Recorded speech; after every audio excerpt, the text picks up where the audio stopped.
eu estava explicando, então, na aula passada a gente viu sobre minerais primários, CTC,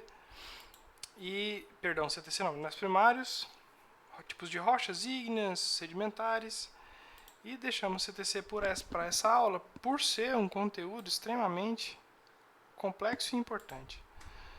Então, ele é até um pouco curto, mas ele tem muita importância e vai cair muito nessa prova, muito. Tá? Já tem questão pronta, já a prova está lá, inclusive, esperando vocês para poder chegar a ripa. Né? Deixa eu só fechar os programas aqui para não atrapalhar a gravação.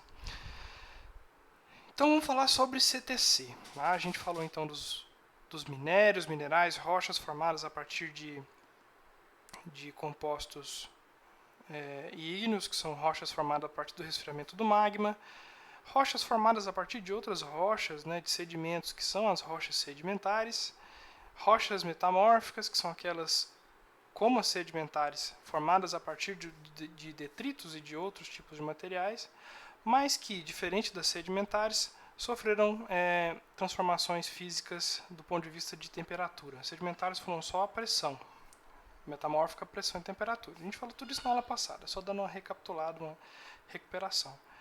Falamos então também dos principais minerais que compõem as rochas, né, que a gente tem feldspatos, micas, piroxênios, olivinas, e entre outros materiais que estão presentes no magma e também estão presentes nas rochas. Tá?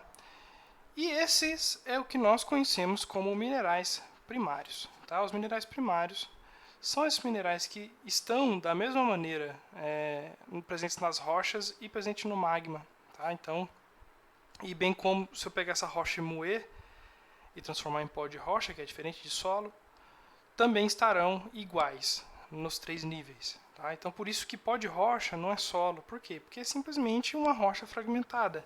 Ela não tem as propriedades químicas e físicas que o solo tem. Então, eu só pegar rocha e moer, isso não faz disso solo. Tá? Para eu ter solo, eu preciso ter uma transformação química desses minerais. Eles precisam deixar de ser minerais primários, que o nome mesmo diz primários, que são iguais aos das rochas, e serem transformados em minerais secundários, tá? Que eles vão ter outra composição química e outro comportamento no solo. Um desses comportamentos do solo é o que nós conhecemos como CTC, capacidade de troca de cátion, que está presente num mineral secundário que nós chamamos de argilas. Então as argilas são minerais secundários que não são encontrados em rochas. Elas precisam ser transformadas de rocha para argila. E o que vira argila? Qualquer tipo de mineral primário. Qualquer tipo não, perdão. Quartzo não vira argila, quartzo vira só areia. Tá? Então os principais minerais primários que a gente tem, que vimos na aula passada, feldspato é aquele que aparece em maior quantidade, micas, piroxênios, quartzo e uma série de outros materiais. Todos esses materiais fragmentados... Nossa, não, né? Estou feito um animal falando aqui.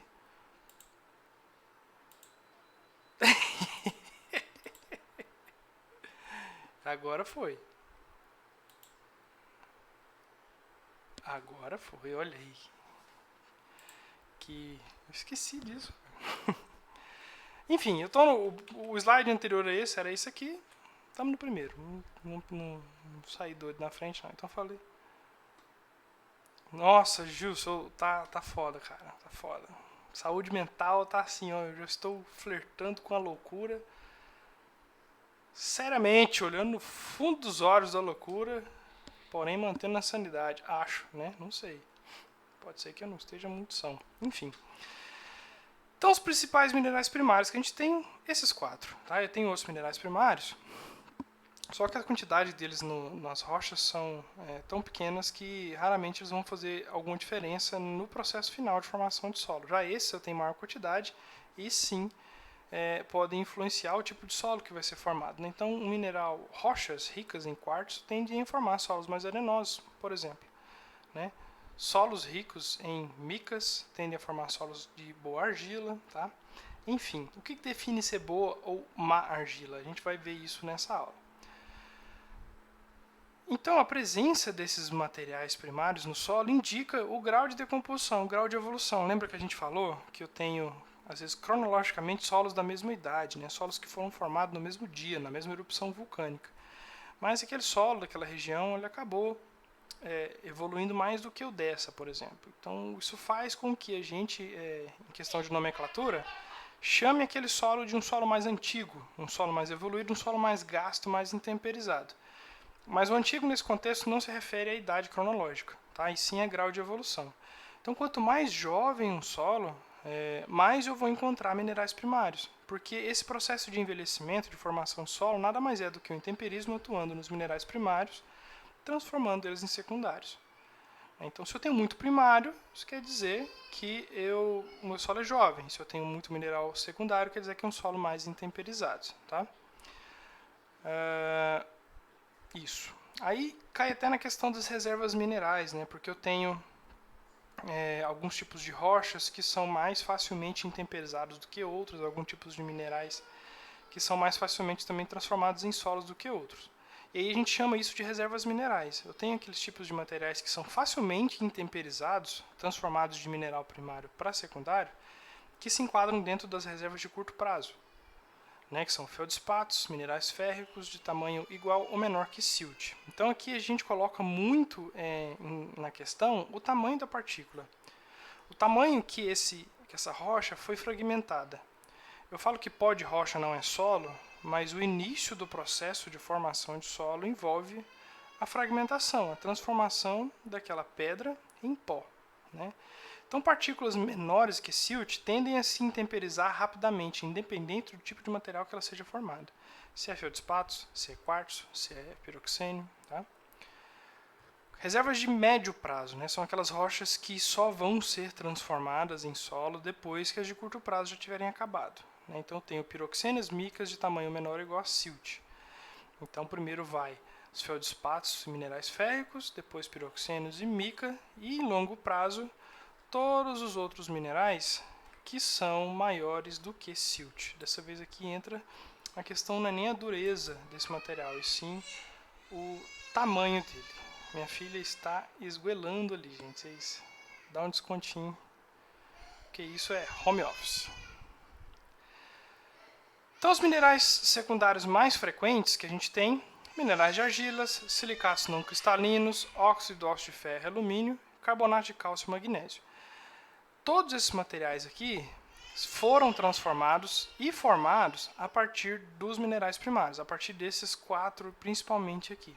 Então eles foram sendo gastos, foram sendo intemperizados e com o tempo sendo transformados nesses outros minerais, que seria mineral de argila, minerais silicatos não cristalinos, óxido de ferro e alumínio, carbonato de cálcio e magnésio. Isso aqui sim já é solo, tá? Qual que é a diferença principal química desses elementos para o anterior? Esses elementos, eles sofreram transformações químicas e passaram a ter cargas, passaram a interagir uns com os outros. Só um minutinho, gente.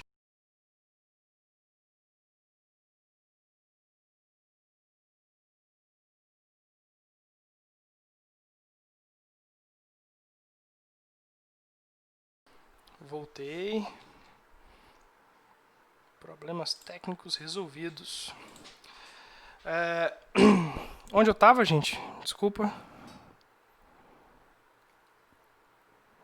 Não me lembro. Vocês também não devem nem estar ouvindo e não se lembram também, provavelmente. Acho que eu estava falando dos minerais secundários, né? A diferença deles e dos minerais primários. Então, basicamente, a presença de cargas. E essas cargas a gente dá o nome de CTC e CTA. Capacidade de troca de cátions e capacidade de troca de ânions. Essas cargas químicas, elas estão presentes nos colóides desses elementos. O que são colóides? Deixa eu ver se eu acho uma foto aqui para mostrar para vocês uma representação gráfica de um colóide.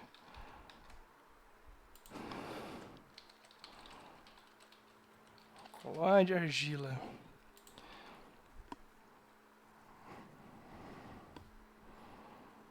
Bom, tem uma...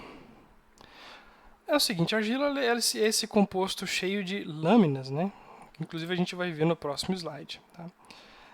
Colóides seriam esses sítios onde eu tenho cargas, que nós podemos inclusive chamar de radicais livres. Tá? São cargas eletroquímicas que podem ser tanto negativas quanto positivas, vai depender muito do processo de formação dessa argila. E essas cargas vão interagir com outras cargas. E essas duas cargas são de onde? Ou de outros minerais secundários, ou de principalmente nutrientes. Nutriente é um tipo de elemento químico totalmente reativo. Tá? Se ele não fosse reativo, ele não ia ser absorvido e metabolizado. É como a gente quando respira o nitrogênio, né? O ar, 70% dele é nitrogênio, os outros 30% é oxigênio, CO2 e outros gases. A gente não se intoxica ao respirar nitrogênio porque é um elemento estável. Né? O N2 ele tem uma ligação química muito forte, então ele entra no nosso pulmão e sai sem interagir com nada. Por isso que ele é atóxico. Né? Já os nutrientes no solo, não, eles são elementos totalmente reativos, eles têm cargas, eles se ligam a outras coisas, por isso que inclusive eles são absorvidos e metabolizados pelas plantas. Eles precisam dessas cargas. E no solo, eles acabam se ligando a esse fenômeno, que é a capacidade de troca de cátions e de ânions, CTC e CTA.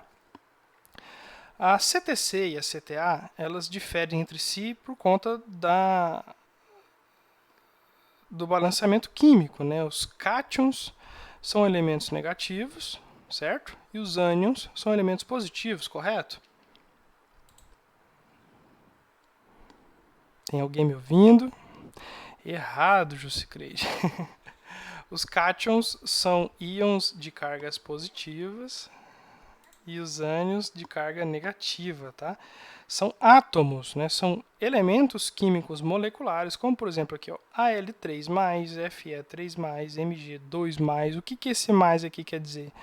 Quer dizer que o meu átomo ele acabou perdendo elétrons e fez com que ele ficasse positivo. Por quê? Porque o átomo é uma carga negativa.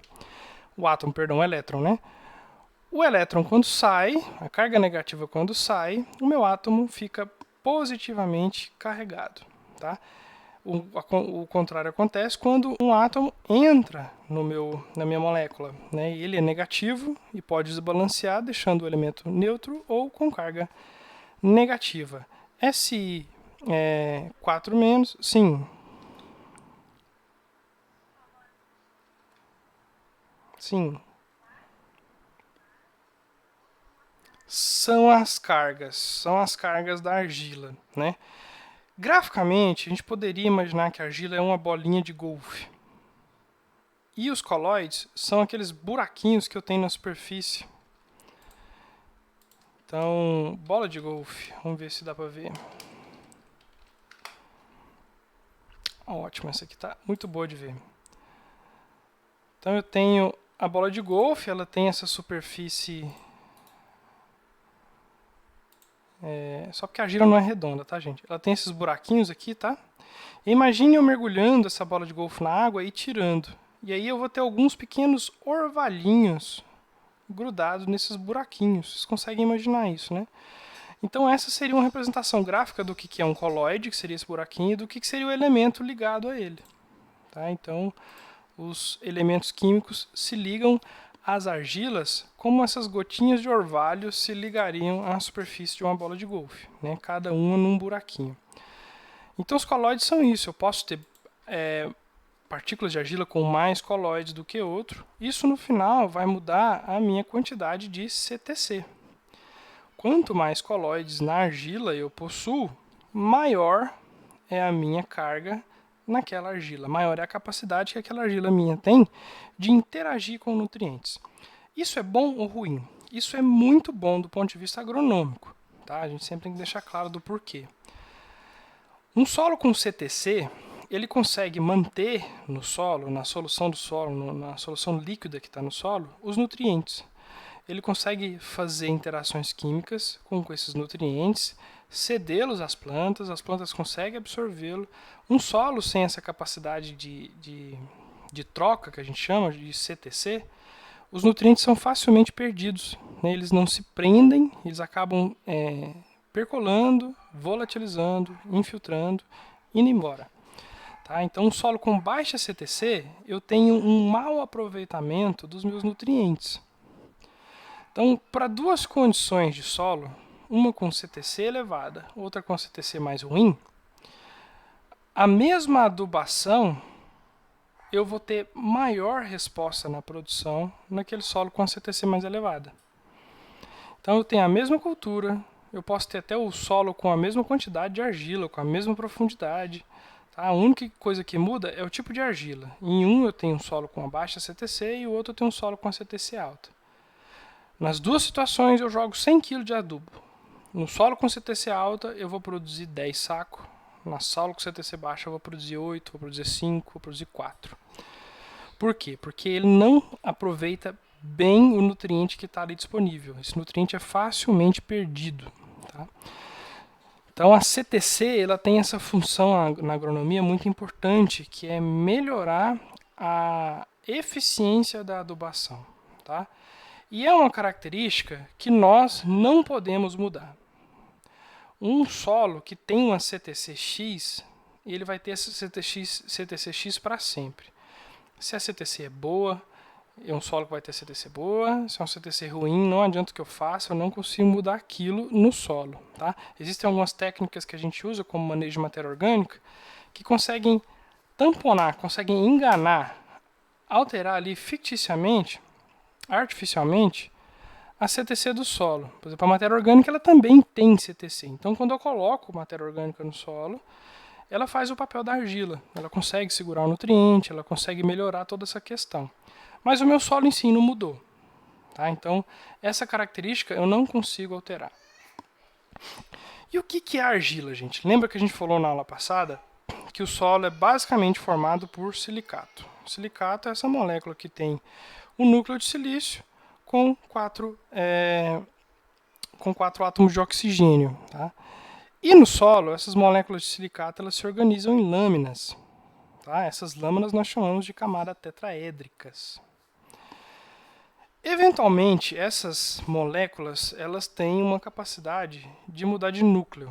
Eu vou tentar ser bem superficial e resumido, porque é um assunto bem complexo de química e nem é muito bem a minha área. Tá?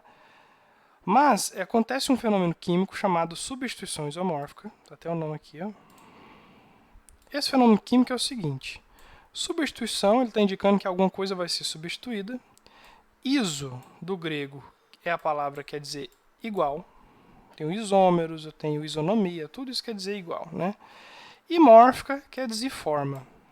Então, a palavra está me dizendo que vai haver uma substituição onde eu vou manter a minha forma. Substituição com a igual forma. Né? Ou seja, o meu núcleo ele pode sair daqui e entra outra molécula para cá, sem que esse formato seja alterado. Eventualmente, esses átomos aqui, gente, ó, eles acabam substituindo o núcleo dessas camadas. Quando isso acontece, ele acaba adquirindo mais cargas e essas camadas passam a ter mais oxigênios. Então, em vez de ser um triângulozinho, ela passa a ser um octaedro. Por isso que é chamado de camada octaédrica. Aqui, tetraédrica, porque é uma figura que tem 4 lados. Tá? Consigo imaginar esse triângulozinho de 4 lados. Acho que aqui dá para ver melhor. Né? Eu tenho esse lado, o lado de baixo e o lado de lá de trás. Tá? Por isso que é chamado de camada tetraédrica. Já essa eu tenho 8 lados. 1, 2, 3, 4, 5, 6, 7, 8. Né? Então, camada octaédrica, quando ela forma essas lâminas. Então, a argila, basicamente, gente, é formado por lâminas desses tipos de unidades, de silicatos. Quando eu tenho, basicamente, o núcleo de silício, composto aí por oxigênio, eu vou formar camadas octaédricas. Quando meu núcleo sai e entra alumínio e magnésio, eu vou formar camadas octaédricas que possuem mais cargas. Onde o senhor quer chegar, professor? A argila nada mais é do que a sobreposição dessas lâminas. Tá? Eu tenho, então, nesse caso aqui da argila 1 para 1, uma lâmina de tetra junto com outra lâmina de octa, formando, então, uma argila chamada de 1 para 1. Por quê? Argila que tem uma camada de tetra e uma de octa. 1 para 1. Eu também tenho argilas que eu tenho 2 camadas de tetra para uma camada de octa, chamadas então argila 2 para 1, 2 de tetra para 1 para octa. Basicamente, gente, eu tenho essas 2 argilas, tá? Em alguns casos, na argila 2 para 1, o meu núcleo daqui, ele pode ser substituído, lembrando, por alumínio, ferro, manganês e lítio, principalmente alumínio e manganês. Quando isso acontece, a minha carga aumenta mais ainda. Para vocês visualizarem e tentarem entender qual das 2 argilas tem mais CTC, é só a gente ver graficamente a figura, tem uma boa maneira da gente firmar isso. Isso aqui é importante, gente, porque vocês vão escutar isso aqui o resto do curso. É argila 1 para 1 ou argila 2 para 1? Imagine que cada cantinho desse aqui, deixa eu até limpar que cada cantinho desse aqui seja um coloide. Ou seja uma carga que vai interagir com o nutriente ali no solo, tá? Cada quina dessa.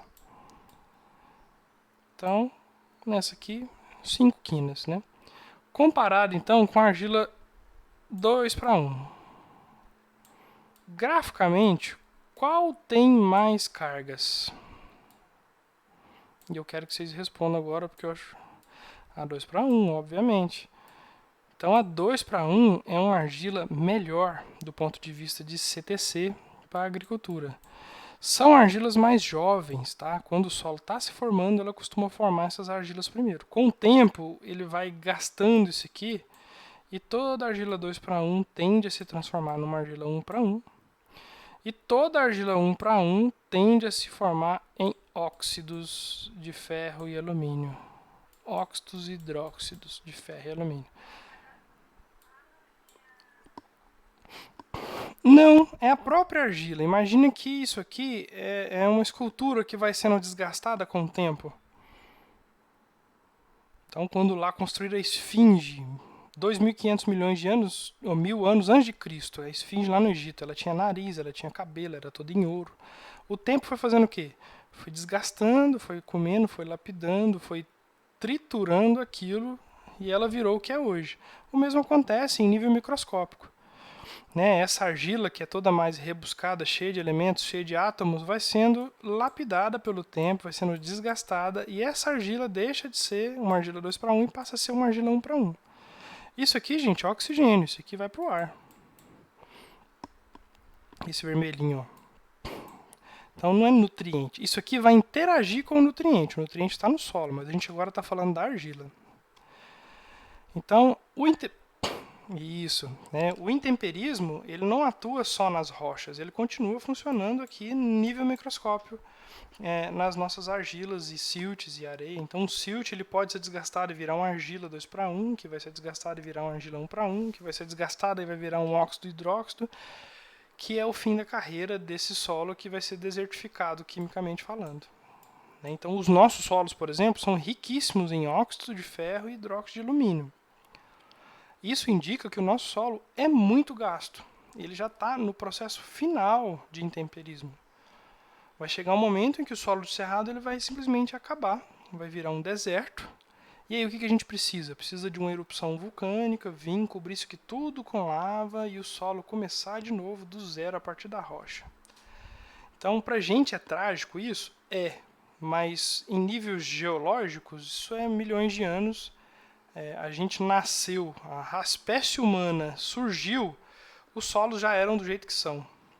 Provavelmente a espécie humana vai deixar de existir e os solos ainda continuarão muito parecidos com o que estão hoje. E eles vão continuar evoluindo, a gente vai estar extinto e o planeta vai continuar. Então não pensem em vocês que a gente dura para sempre, não, que 2020 veio aí para mostrar que a gente está errado. Né? Existe um fenômeno químico, como eu expliquei para vocês, a substituição isomórfica, que pode pegar a CTC da 2 para 1 e deixar ainda mais elevada. Então, já é um solo que tem uma CTC alta. Quando acontece a substituição isomórfica, as cargas delas ficam mais elevadas. Então, quando as moléculas de alumínio estão lá no núcleo, isso é muito bom. Primeiro, porque o alumínio dentro da argila, ele aumenta a carga da argila, ele faz com que ela fique com mais CTC. Aí, a partir do tempo em que essa argila vai desgastando, vai sendo temperizada, uma das primeiras coisas que acontecem é o alumínio sai do núcleo, volta para o solo, né? O silicato volta para dentro do núcleo. O que acontece com o alumínio no solo? Alumínio tóxico, né? Então, um dos sinais de que um solo é bem antigo e gasto é justamente o nível de alumínio que ele tem. Então, a gente tem aí esses principais tipos de minerais secundários, né? Então, as 3 argilas mais famosas, eu tenho um monte de outros de argilas, mas vamos falar dessas 3 primeiro. Eu tenho então a caulinita, que é a argila 1 para 1. Tá? É uma argila que tem baixa CTC, que tem baixa retenção hídrica, porque a minha CTC, meus colóides também interagem com água, viu? Não possui substituições homórficas, ou seja, não tem aquela mudança de núcleo. Isso faz com que a CTC dela seja a pior. É um dos piores tipos de argila e é a argila principal aqui dos nossos solos de cerrado. A gente tem aí um segundo tipo, que seria a montemorolita, que é um tipo de argila, agora dessa vez, muito boa, né? Uma argila que tem 2 para 1, argila 2 para 1, né? 2 camadas octa para 1 tetra. Tá? Ela possui substituições homórficas, né? Ou seja, o meu núcleo de silicato ele pode ser substituído por magnésio, ferro e alumínio. Tá? Isso faz com que ela tenha uma altíssima CTC e uma altíssima retenção hídrica, né? No solo, qual que é esse comportamento? A pegajosidade. Né? Quanto mais pegajoso for uma argila e mais plástica e moldável, maior é a CTC dela. Então, às vezes, eu posso ter 2 solos com 70% de argila, os dois têm a mesma quantidade. Aí eu vou e pego o solo, molho, faço aquela minhoquinha. Né? E aí, no solo que eu tenho caulinita, eu vou fazer a minhoquinha, ela vai rachar. No solo que eu tenho montemorolita, eu vou fazer a minhoquinha, ela vai dobrar certinho. Por quê? Porque eu tenho muita carga na montemorolita e ela evita que meu solo rache. Né? Então, quando eu vou dobrando ele, ele continua lisinho e esticado. O que não acontece num solo que tem pouca carga. Né? O solo se trinca fácil, ele não tem força para se manter estável. Né? E um terceiro tipo aqui, ilita, assim como a montemorolita também é uma argila 2 para 1, só que nesse caso aqui ela já perdeu a capacidade de fazer substituições homórficas. Então, aquele núcleo que ficava trocando, essa bagunceira que eu fiz aqui, não acontece mais, já perdeu essa capacidade. Então ela saiu de montemorolita, foi para ilita, saiu de ilita, foi para caulinita. Então, comparada à montemorolita, ela tem média CTC e média retenção de água, né? E lá no fim de carreira, eu tenho os óxidos e hidróxido de ferro, né? Que são o fim do intemperismo, né? Que a gente tem basicamente nossos solos avermelhados demais, é por conta do óxido de ferro de hematita. Tá? E o gibsita também é um tipo de óxido que confere maiores índices de alumínio no solo. Então esse aqui seria o fim. Eu tenho mais CTC nas argilas e nos óxidos eu tenho mais CTA. Embora as duas sejam importantes do ponto de vista de nutrição, a CTC ela é mais importante que a CTA, viu, gente? Alguma dúvida?